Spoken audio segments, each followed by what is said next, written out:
Il y a quelque chose qui ne tourne pas rond dans cette France. Vous le sentez, pas vrai? Cette impression bizarre quand vous ouvrez vos factures. Cette sensation d'étouffement qui vous prend à chaque fin de mois. Cette question qui vous hante. Mais comment font les autres pour s'en sortir? Et si je vous disais que les autres, tous ne s'en sortent pas non plus? Tenez, regardez autour de vous. Ce collègue qui parle de ses week-ends à Londres, mais qui prend des sandwichs maison tous les midis. Cette voisine qui a une belle voiture, mais qui habite chez ses parents à 30 ans. Ce couple d'amis qui reporte son mariage pour économiser depuis 3 ans. Vous croyez vraiment que c'est du hasard? Non, c'est le symptôme d'un mal profond. Une maladie silencieuse qui ronge la France de 2025, et c'est comme si on ne veut pas en parler. Parce que c'est devenu tabou d'avouer qu'on n'y arrive plus? Comme si c'était de votre faute. Mais moi, je vais vous dire la vérité que quasiment tout le monde connaît, mais comme si presque personne n'ose formuler. La France que vos parents ont connue est morte. Celle où le travail payait, où chaque génération vivait mieux que la précédente. Où avoir un diplôme et un CDI garantissait une vie décente. À sa place, il y a un piège géant. Un système économique qui vous aspire votre énergie, vos économies, vos projets de vie. Et qui vous fait culpabiliser en prime. Cette sensation d'être un hamster dans une roue qui tourne de plus en plus vite. Cette angoisse sourde quand vous calculez votre budget. Cette impression que quelque chose vous échappe. Vous n'êtes pas fou. Vous n'êtes pas mauvais gestionnaire. Et vous n'êtes surtout pas seul. C'est autre chose. Ce qui vous arrive en ce moment même, ça arrive à des milliers de Français, dans quasiment tous les secteurs, à tous les niveaux de revenus. Mais personne n'en parle parce que la honte sociale est trop forte. Dans les minutes qui suivent, je vais briser ce silence.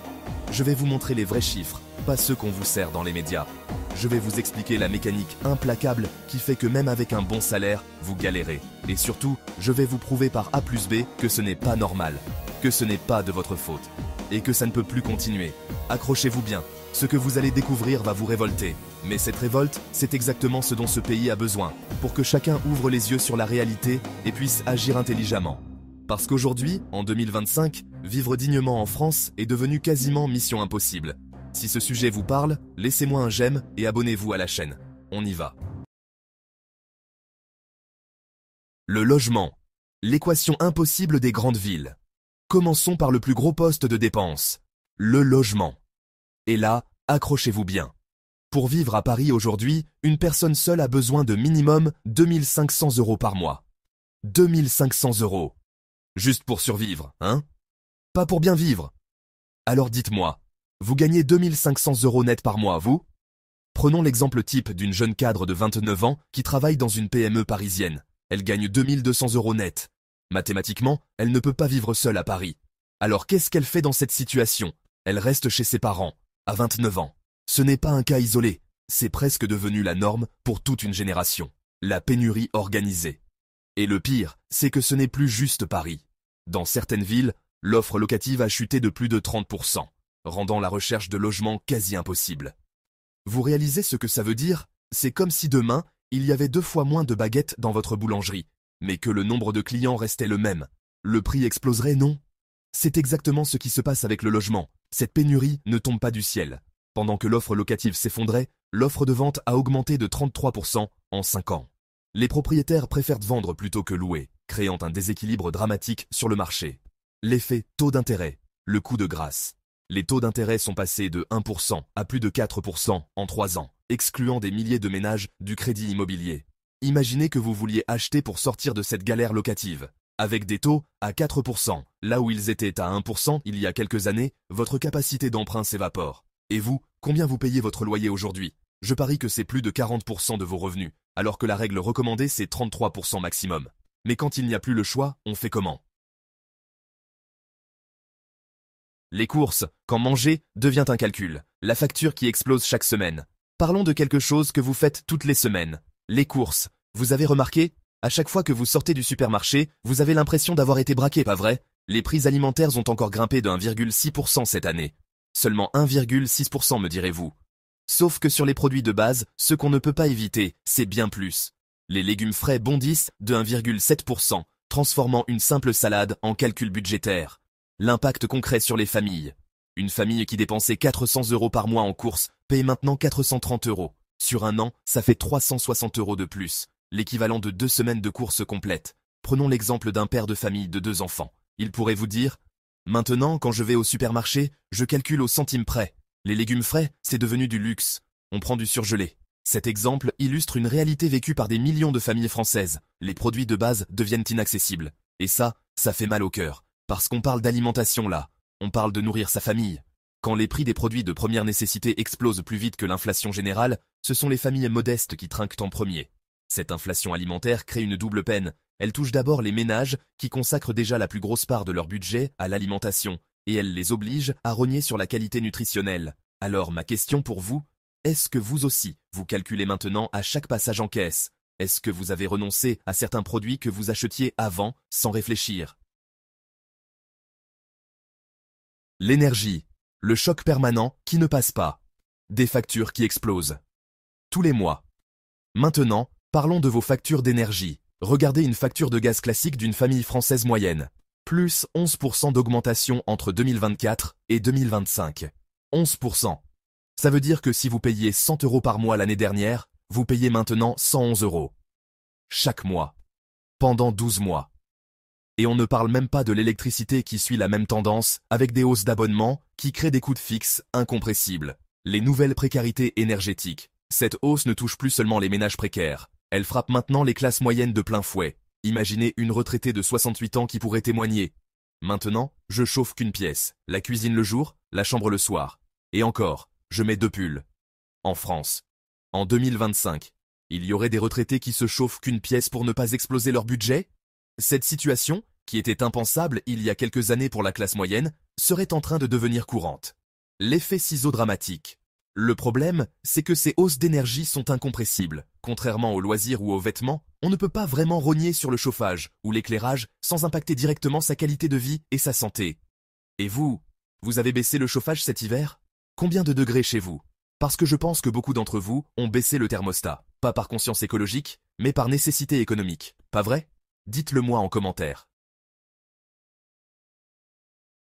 La spirale infernale. Quand tout explose en même temps. Le piège de l'inflation généralisée, c'est vraiment ça le cœur du problème. Maintenant, regardons le tableau complet. Parce que le vrai problème, ce n'est pas juste un poste de dépenses isolé. C'est tous en même temps. Logement qui explose, alimentation qui monte, énergie qui flambe. Les coûts liés au transport routier ont augmenté de 5 à 6%, impactant directement les prix des produits de première nécessité. Et votre salaire? Il bouge de combien exactement? Voilà pourquoi je vous dis que la vie devient impossible. Ce n'est plus une question de mauvaise gestion de budget personnel. C'est mathématique, tout simplement. Prenons l'exemple concret d'une famille classe moyenne, 2 enfants, 3 200 € net par mois. Ça paraît correct, non? Décomposons leur budget, loyer, 1100 €, courses alimentaires, 450 €, énergie, gaz et électricité, 180 €, transport, voiture, essence, assurance, 350 €, santé, assurance, téléphone, divers, 400 €. Total, 2480 €. Il reste 720 €. Pour tout le reste, vêtements, sorties, épargne, vacances, imprévus, réparation. Vous appelez ça bien vivre, vous? Avec 720 € pour 4 personnes pour tout ce qui n'est pas vital? Et encore, cet exemple prend un loyer relativement raisonnable. Dans beaucoup de villes, pour une famille de 4 personnes, comptez plutôt 1300 à 1400 €. Là, il reste 400 € pour le reste. Autant dire rien du tout. Cette famille, statistiquement, appartient aux classes moyennes. Elle ne touche aucune aide sociale. Elle paie ses impôts. Et elle galère. C'est ça, la France de 2025. Les invisibles de la crise, c'est vraiment une génération sacrifiée. Mais vous savez ce qui fait le plus mal dans cette histoire? C'est que cette crise ne touche plus seulement les pauvres. Elle frappe maintenant les classes moyennes, les cadres. Peut-être vous-même qui regardez cette analyse. Imaginez Thomas, un cadre supérieur de 32 ans qui vit encore chez ses parents. Non pas par choix, mais parce qu'avec son salaire de 2800 € net, il ne peut pas se permettre un appartement décent tout en gardant un niveau de vie acceptable. Pensez à Julie et Kevin, couple de trentenaires, qui reportent leur mariage et leur projet d'enfant parce qu'ils n'arrivent pas à trouver un appartement dans leurs moyens. Leur amour est intact, mais la réalité économique les contraint à mettre leur vie entre parenthèses. Ou encore Michel, homme de 50 ans, qui ne peut plus aider financièrement ses parents âgés comme il le faisait avant, parce qu'il arrive déjà difficilement à joindre les deux bouts avec sa propre famille. Autant d'illustrations qui représentent probablement la vie de plusieurs d'entre vous qui regardez cette vidéo. Parce que maintenant, ce n'est plus juste les exclus qui galèrent, c'est les classes moyennes, c'est les gens qui travaillent, qui cotisent, qui font tourner l'économie. Cette situation brise le pacte générationnel français, l'idée que chaque génération vivrait mieux que la précédente. Pour la première fois depuis l'après-guerre, une génération entière risque de vivre moins bien que ses parents. Le transport, la mobilité qui coûte une fortune, c'est un sujet qu'on oublie trop souvent, mais qui est vraiment essentiel. Les prix du transport routier continuent d'accélérer avec plus 5,7% sur un an. Pour les millions de Français contraints d'utiliser leur voiture faute de transport en commun suffisant, c'est un coup de massue supplémentaire. Cette hausse est particulièrement cruelle pour les habitants des zones rurales et périurbaines. Ils n'ont pas le choix. Sans voiture, impossible de travailler, d'emmener les enfants à l'école, de faire les courses. Mais chaque plein d'essence devient un vrai calcul. Cette inflation des transports crée une nouvelle forme d'inégalité territoriale. Vivre en ville coûte cher en logement, mais permet d'économiser sur le transport. Vivre à la campagne permet d'économiser sur le logement, mais coûte une fortune en déplacement. Le résultat, quel que soit votre choix de vie, vous êtes pénalisé quelque part. C'est ça aussi, la France impossible de 2025. La santé et les services, l'inflation invisible. Il y a, disons-le franchement, une inflation dont on parle moins, mais qui ronge insidieusement le pouvoir d'achat, celle des services.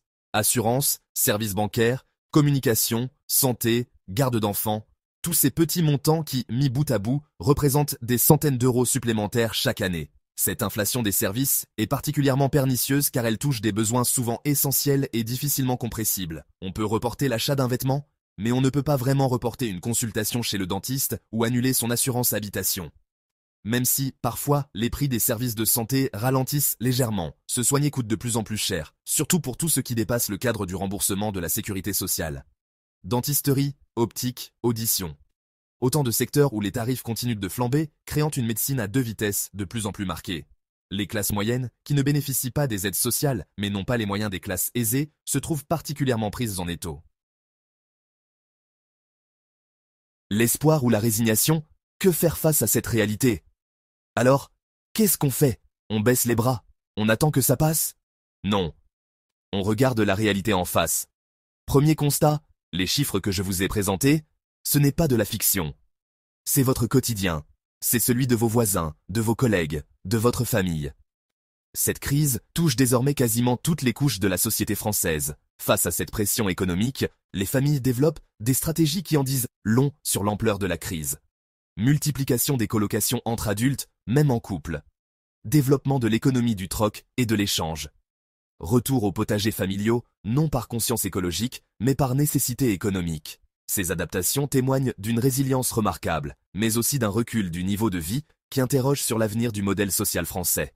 Quand une part croissante de la population passe son temps à calculer, comparer, économiser, chercher les bons plans, c'est toute une énergie sociale qui se détourne de la création, de l'innovation, de l'épanouissement personnel.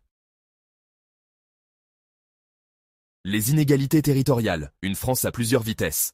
La crise ne frappe pas uniformément le territoire français. Les villes les moins chères pour s'installer offrent encore quelques opportunités, mais elles sont souvent situées dans des bassins d'emploi en déclin. Cela crée un dilemme cruel, vivre moins cher mais avec moins d'opportunités professionnelles, ou se rapprocher des zones d'emploi en acceptant des coûts de vie prohibitifs. Cette géographie de la crise accentue les inégalités territoriales et crée de nouveaux déséquilibres. Les métropoles concentrent les emplois qualifiés mais deviennent inaccessibles financièrement. Les territoires ruraux offrent des coûts de vie plus raisonnables mais souffrent de la désertification des services publics et de la faiblesse des transports en commun. Le constat sans concession. La France qu'on aimait, celle où chaque génération vivait mieux que la précédente, elle est en train de mourir sous nos yeux. Cette crise multiforme soulève une question fondamentale. Le modèle social français, tel qu'il s'est construit depuis l'après-guerre, est-il encore tenable? Les mécanismes de redistribution, pensés pour une société de plein emploi et de croissance continue, peinent à répondre aux défis d'une économie où les coûts de base, logement, énergie, alimentation, augmentent plus vite que les revenus. Mais cette crise peut aussi être le révélateur d'une France solidaire, inventive, capable de réinventer son modèle pour retrouver cette promesse d'émancipation qui a longtemps fait sa force. Cet espoir ne se concrétisera que si vous acceptez de regarder la réalité en face et d'agir en conséquence. Dites-moi en commentaire. Vous, concrètement, qu'est-ce qui a le plus augmenté dans votre budget cette année? Parce que c'est ensemble qu'on va mesurer l'ampleur du problème. Partagez cette analyse si elle vous a ouvert les yeux. Parce que tant que vous ferez semblant que tout va bien, rien ne changera. La France de 2025 a besoin de courage politique et de lucidité collective pour sortir de cette spirale qui transforme le quotidien de millions de Français en parcours du combattant. L'avenir du modèle social français en dépend. Et vous, prenez soin de vous, parce que, franchement, c'est déjà assez dur comme ça. À bientôt sur Éco Décryptage.